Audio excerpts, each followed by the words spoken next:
Welcome to the desk of Coach Hess.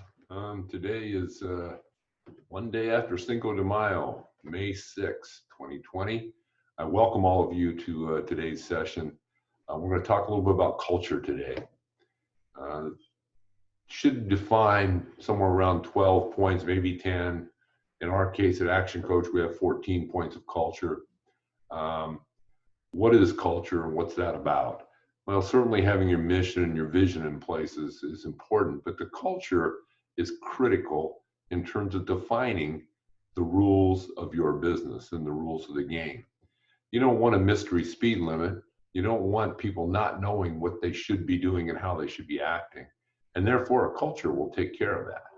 If you have a good cultural statement, have it set up so that it could be posted and people maybe even on the back of a business card somewhere or something that is making sure it is visible and that you can point to it and say anytime things aren't quite the way you want them to be as the owner or anybody else in the company, it's important to the discipline. So when we're talking about culture, and we want to set some cultural points.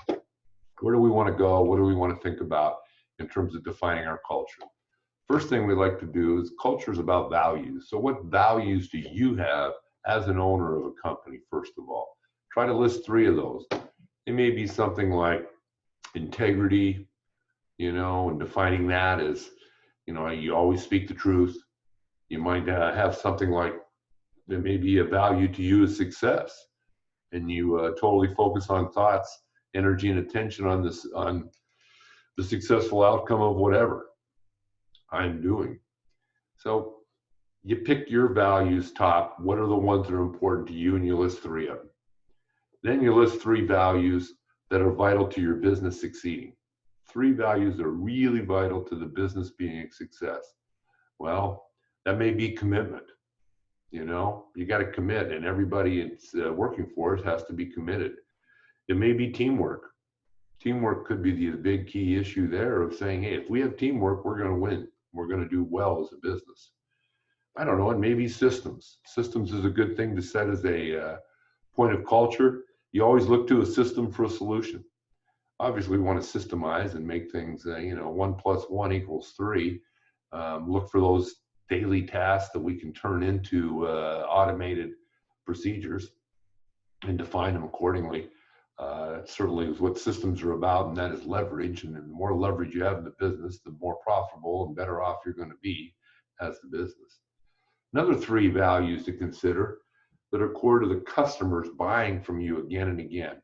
So what is the values of the culture of your company that's going to make a customer come back and keep coming back? Is it gratitude? Are we showing gratitude to our customers all the time? That could be a defined point of culture. Is it possibly balance could even be one, that they feel balanced when they come in and that things are consistent. Consistency could be one as well. There's all kinds of examples. And then values that are important to your team, staff, wanting to do their best. Well, excellence is always right up there for that. Everybody feels good about excellent. Fun can be a cultural value. And it should be. When people come to work and have fun, things get done. Real simple. And, I think integrity is important. I don't know if I mentioned that earlier, but in terms of the staff, kind of having ownership for things and taking integrity, I think those are important areas. So those are 12 points of culture. We talk about 12 areas we can go. You can list more or less. But the idea I want to restate again. Remember, we were talking about what is culture. I've given you a way to define culture a bit in your business or think about that.